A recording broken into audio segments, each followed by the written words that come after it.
Attorney G, Hmm. pwede po ba kami magpamana kahit wala kaming pera? Oo naman.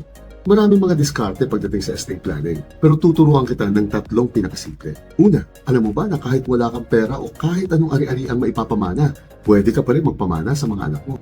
Kumuha ka lang ng insurance na worth 1 million. Automatic, may instant pamana ka na. Sa 50 pesos a day lang, instant milyonarya na ang iyong pamilya. Pangalawa, paano naman kung marami kang lupain na ari-arian pero wala kang pera? Huwag mong kalilimutan na pag minana na ng mga anak mo yan, may mga buwis silang babayaran. Simple lang ang solusyon dyan. I-compute mo lang ang 10% halaga ng mga ari-arian mo at kumuha ka ng insurance na equivalent sa halaga yon. Sa ganitong pamamaraan, hindi na ngayon mapipilitang magbenta ng mga lupa ang mga anak mo para lang may pambayad sila sa buwis. Pangatlo, paano kung cash rich ka? Meron tayong dalawang solusyon dito. Una, imbis na itago mo yan para ipamana, at hindi ka na lang kumuha ng insurance na katapat ng value ng pera mo sa bangko. This way, pwede mo nang gastusin ang pinaghirapan mo. And at the same time, hindi ka pa rin makukonsensya kasi ganun pa rin naman ang mamanahin ng mga anak mo galing sa insurance na kinuha mo. Pangalawa, marami ng mga available ngayon ng mga single-purpose products na nagbibigay sa iyo ng mataas na rate of return. This way, napapakinabangan mo ang interest income niya habang buhay ka pa. At pag pumanaw ka na, automatic na maililipat sa mga anak mo ang pera mo.